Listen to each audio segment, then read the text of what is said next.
Hello friends, myself Dr. Ravindra Pawar, teacher from Department of Chemistry, Ferguson College, Pune. We are discussing solid state. In last lecture, we have discussed the types of crystalline solid, that is ionic solid and covalent solid. Now let us continue with the covalent solid with the help of PowerPoint presentation. The elements are carbon, silicon, boron forms a covalent network instead of covalent molecules. Silicon dioxide, that is SiO2, also exists as a covalent network and is known as a quartz. Its structure is similar to diamond. Now, these are the examples in diamond. This carbon is sp3 hybridized. This is a strong sigma bond is formed between two sp3 hybridized carbon atom, where they form a joint network structure. Joint network structure. Because of this kind of structure, they shows a high melting point. Diamond shows the high melting point. Even we can show this is the highest melting point solid. Now this is another one is graphite, is a second type of covalent solids. In this type of covalent solid, this is hexagon is formed between the 6 carbon. Like that, they all are arranged in one layer. Here each carbon undergoes sp2 hybridization. This bond length between these two carbon is 142 picometer, while the bond which is formed between the carbon of one layer and the carbon of another layer is 340 picometer. So that means the bond length is high, so bond is become weak. If you heat that graphite up to certain extent, the electrons are become free, and that free electrons are responsible for the conduction of electricity. That's why graphite acts as a semiconductor. Fullerenes is another covalent solid. Again here this carbon undergoes sp2 hybridization. Pure atomic orbitals are overlaps with each other to form a carbon-carbon sigma bond, and carbon nanotubes, again that is sp2 hybridized carbon. So these covalent materials are used as a catalyst in various organic transformations. Third type of crystalline solid is the molecular crystals. As I said, this type of crystals are made up of a molecules as a unit cell and a physical type of forces like van der Waals forces is the force of attraction between them. So we can say that in characteristics, molecular solids are the solids. Those are made up of molecules as a unit cell. The intermolecular force of attraction is always a physical type of forces like van der Waals forces, London forces or dispersive forces. This type of forces are exist between the molecule. The weak dipole-dipole interactions between the polar molecule. That means what kind of molecules are forming that particular crystals. Either molecules are polar molecules or non-polar molecules, or the molecules those are able to form hydrogen bond. On the basis of that, the intermolecular force of attraction is depends. Now, the very weak forces like London forces or dispersive forces are also developed between the few molecules. On the basis of that, the strength of that molecular solid is depends. In few cases, hydrogen bond formation takes place between two molecules. So that means hydrogen bond is the force of attraction between these particular solids. So on the basis of what kind of intermolecular force of attraction is holding the molecules, the molecular solids get classified into 3 types. This is non-polar molecular crystals, polar molecular crystal, and hydrogen bonded molecular crystal. See, on what basis we are going to classify? We are going to classify on the basis of what kind of molecule is there and what kind of force of attraction is developed between that molecules. Now, let us discuss one by one.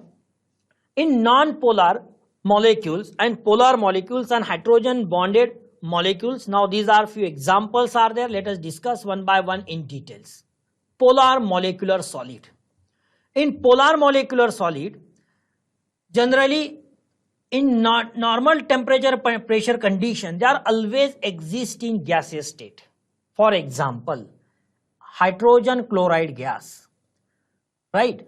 Carbon monoxide gas. These all are the polar molecules. They are always exist in gaseous state at normal temperature and pressure condition. Sulfur dioxide on cooling at high pressure get liquefy and then solidify, yields polar molecular solids. They possess a permanent dipole moment. For example, that is HCl. In HCl, this is a polar covalent bond. Chlorine is most electronegative element, so it possesses a partial negative pole.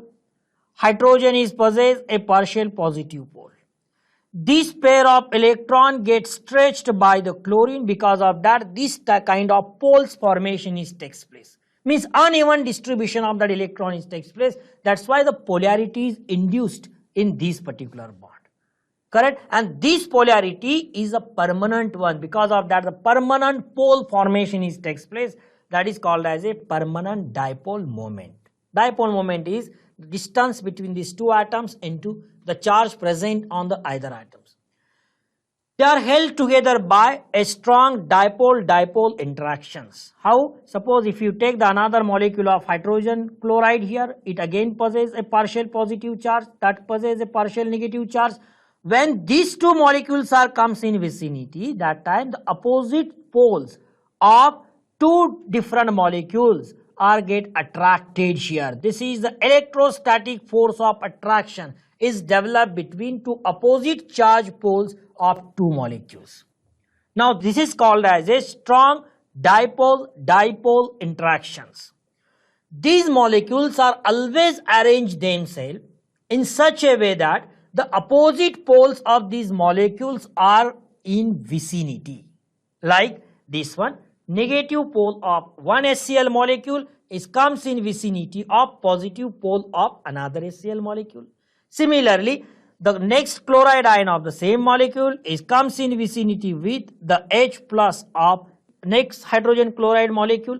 So like this way, that is dipole-dipole interaction is developed here, dipole-dipole interaction is developed here.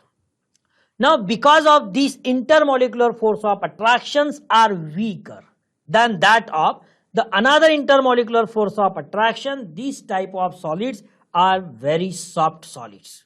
Again, there is no free ions, no free electrons. That's why these kind of solids are a bad conductor of electricity. The melting point, boiling points are relatively very low. For example, hydrogen chloride gas, sulfur dioxide gas, these are the examples of polar molecular solid. Now discuss non-polar molecular solids. So now in the name, that is non-polar is there. That means the molecule will not possess any polar characters. Like carbon dioxide. Carbon dioxide is a linear molecule, right? Now that means carbon is connected to the two oxygen atom, both will stretch the electron toward itself. That means overall charge on carbon and oxygen will be zero. Another one is hydrogen. Again, homoatomic molecule, no poles. This is regular tetrahedral molecule, methane, no pole formation on carbon as well as hydrogen. So these all are the non-polar molecules. So weakly polar molecules like carbon monoxide is also weakly polar molecules, and other hydrocarbons form a non-polar molecules. Non-polar molecule, it does not mean the polarity should be exactly zero. So weakly polar molecules like carbon monoxide and few hydrocarbons are also belongs to this kind of solids. Again, that solids are having low temperature and they are again very soft than that of the polar molecular solid. They do not conduct the electricity as they do not have the free electrons as well as the free ions. So melting point is very low. We can say it is lower than that of the polar molecular solid, because in case of polar molecular solid, that is dipole-dipole interaction, that kind of forces was there. But in case of non-polar molecular solid, there is no pole, so no dipole-dipole interaction. Very weak physical type of forces are present in between the two molecules. That's why this kind of non-polar molecular solids are very soft, having low melting point, boiling point than that of the polar molecular solids. They are formed by the weak dispersion forces or London forces. These are the weakest physical forces that exist non-polar molecular solids. And the third type of molecular solid is hydrogen bonded molecular solid. Hydrogen bonded molecular solids are only exist in the molecule if the molecule is possess either oxygen, fluorine or nitrogen. Atom should be present in molecule, because only this kind of molecule, those contain nitrogen, oxygen and fluorine, they are able to form the hydrogen bonds, right? So that's why only this kind of molecules can form a hydrogen bond. So hydrogen bond is the force of attraction between these molecules. Again, there is no free electron, no free ion, so that's why hydrogen bonded molecular solids are again a non-conductor of electricity in solid state. These are the example. If you consider, this is one H2O molecule is there. This is another H2O molecule. This hydrogen is possess a partial positive pole, oxygen possess a partial negative pole, that oxygen possess partial negative pole. This oxygen and that oxygen, this is electronegative atoms are get bounded via hydrogen. This is called as a hydrogen bond. So this is called as a hydrogen bond. So that kind of solids are called as a hydrogen bonded molecular solid. Here a brick red sphere is the indicate the oxygen, while this is hydrogen and this one is hydrogen.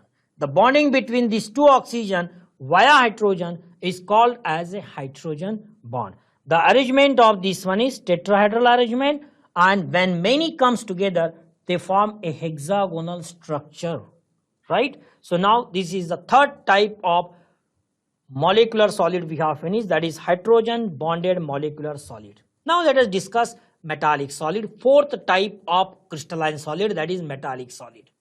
The metallic solid is made up of ions as a unit cell.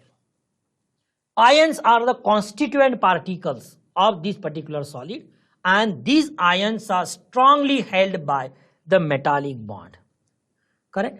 Now the metal is a lattice of positive metal ions are arranged to form a kernel in a sea of delocalized electrons. Very simple. If you compress the many atoms of any element, so during that collision, the electron those are present in the outermost shell, they released or they comes out from their outermost shell to form cations and free electron is there. For example, if you take the Na having 2, 8, 1 is the electronic configuration. Once you press many atoms of sodiums together, now the last electron which is present in last shell get ionized to form Na plus ion with 2 and 8 electronic configuration, and this is the free electrons. That free electrons are freely moving between the Na plus ion like the fish in fish pond.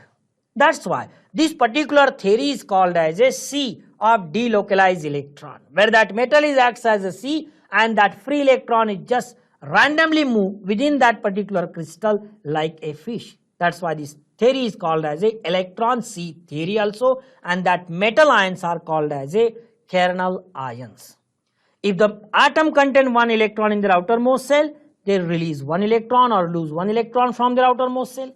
If the atoms contain 2 electrons in their valence shell, they lose 2 electrons. Like if they are having 3 electrons, they lose 3 electrons.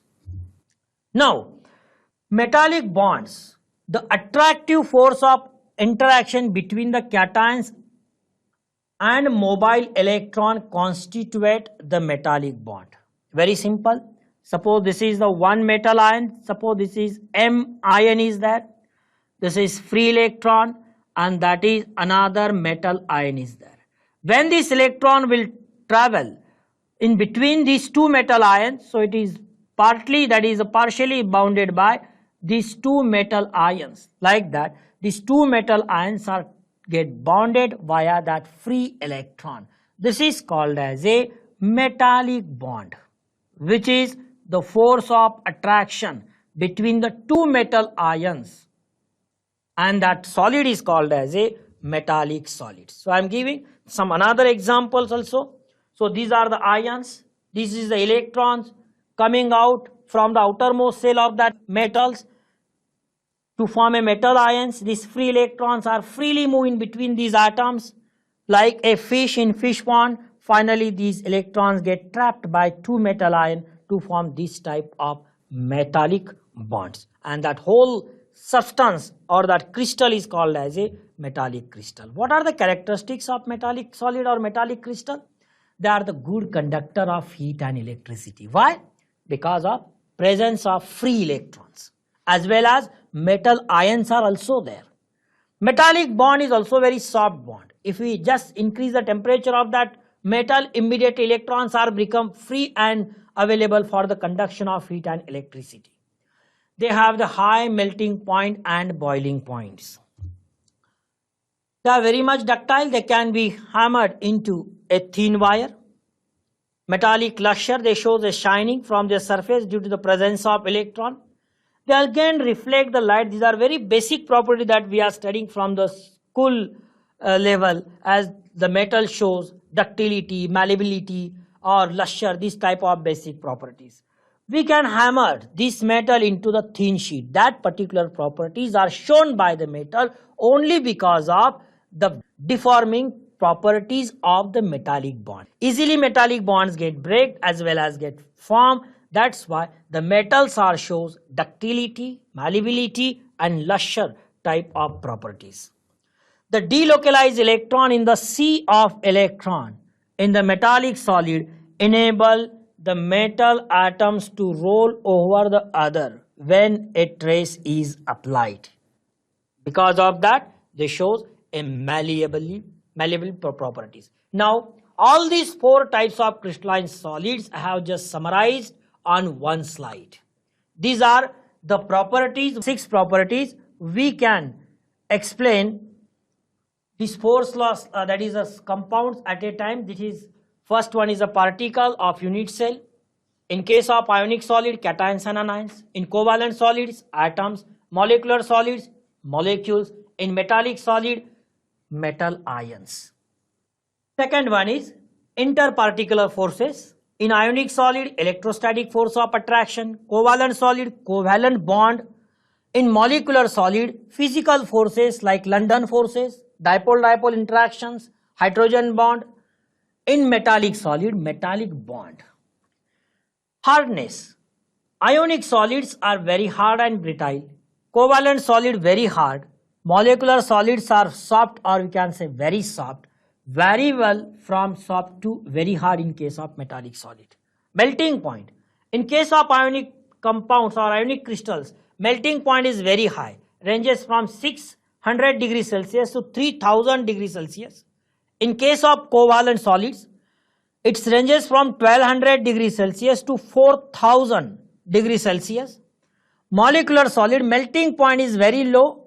It ranges from minus 272 degrees Celsius to 400 degrees Celsius. Most of the molecular solids are exist in gaseous state at NTP. Metallic solids are ranges from minus 39 degrees Celsius to 3400 degrees Celsius. Now, thermal and electrical conductivity, which is depend on the availability of free electrons or free ions. In case of ionic solids, they are the poor conductor of heat and electricity in solid state, but in fused state they have become a good conductors. In case of covalent solid, they are again poor conductor at normal condition, but few solids like graphite, it acts as a conductor after certain temperature, while diamond is a good conductor of heat only. Molecular solids, they are poor conductor of heat and electricity as they do not have the ions and electrons. Metallic solids, they are the good conductor of heat and electricity. In last row, examples I have specified for ionic crystals: sodium chloride, calcium fluoride, potassium chloride. Covalent solid, diamond, silica, fullerenes. Molecular solid, ice, benzoic acid. And in metallic solid, sodium, magnesium, copper, gold and other metals are the examples of metallic solid. Now let us discuss the crystal structures. Crystal structure means what exactly? That particular solid, it may be ionic, it may be covalent, it may be molecular or metallic, which is made up of a constituent particles like atoms, ions, molecules, metal ions, etc. How they are get arranged, and finally what kind of shape is possessed by them, that is called as a crystal structure. The ordered and three-dimensional arrangement of the particle, constituent particles like atom, ion, molecules or metal ions in a crystal, it can be described with the help of following terms. Now how they possess and what kind of terms are associated with the crystal structure, that we have to understand first. Now, unit cell and 2 and 3 dimensional space lattices. These are the basic terms associated with the crystal structure. First we will discuss about what do you mean by the space lattice. If you arrange all the constituent particles in a regular way, right, in a crystalline solid, so whatever the space is there in which we are arranged the constituent particle in 3D space, that arrangement is called as a space lattices. That arrangement is called as a space lattices. Very simple. The regular arrangement of constituent particles like atom, ion, molecules of a crystalline solid in 3-dimensional space is called as a space lattice. What do you mean by the lattice point? The position at the intersection of line. Position at the intersection of lines. For example, if you draw this type of structure, right? This is a cubic structure. This type of continuity will be here. This is a line of cross section. That position is indicate the position of constituent particle. That is again the another position of constituent particle. This is another position of constituent particles. So that points are called as a lattice points. That means the position at the line of intersection which are occupied by either atoms, ions or molecules, called as lattice. Next one is unit cell. Unit cell means what? The smallest repeating unit in the space lattices. Is very simple. If you consider any big society which is made up of many buildings, each building is made up of many floors. On each floors there are 4, 5, 6 number of flats are there, and each flat is made up of many rooms. Each room is made up of walls, and wall is made up of a bricks. So bricks is the smallest unit. Many bricks comes together to form wall. 4 walls comes together to form room. Many rooms comes together, they form flat. Many flats comes together, they form a building. Many buildings come together to form society. So society is huge, but which is made up of a smallest repeating unit, that is brick, right? So that brick is the unit cell of society. Similarly, in case of our body, we are also one of the material which is made up of many types of system. Each system is made up of some organ, and finally each and every organ is made up of a small cell. So cell is the unit cell of our body. Like the smallest repeating structural unit of any substance is called as a unit cell. Next very important term is coordination number. The number of atoms which are touching a given atom. Like suppose if you are studying in a specific room, how many rooms are directly touches to your study room? That is the coordination number of that particular room, right? Coordination number means what? Number of neighbors. Those are directly touching to your study room. If you are traveling through any bus or in local, how many people are directly touching to you? That is your coordination number. Bravais lattices. The lattice points can be arranged.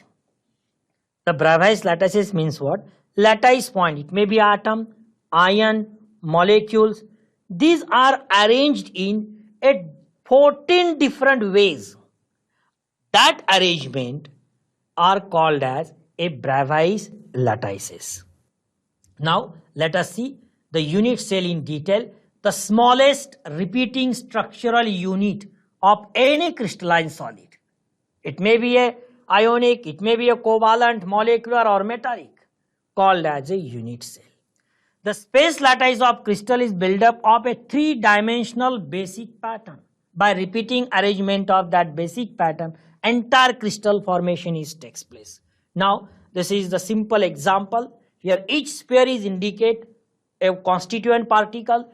This is a one unit cell is there, and many unit cells are comes together to form that particular crystal is there. See how these particles, these are the constituent particles, get arranged in a regular manner. So 8 comes together to form one unit cell, and this is a smallest repeating structural unit. When these kind of units, I think if you count that boxes or that cubes in this particular, there are 12 cubes are forming that particular solid, right? So now this is called as a crystal structure. This is the unit cell. When the unit cells are stacked together to generate a crystal structure, right? So this is one unit cell. Unit cell is get characterized with the help of the bond angle as well as the bond length, right?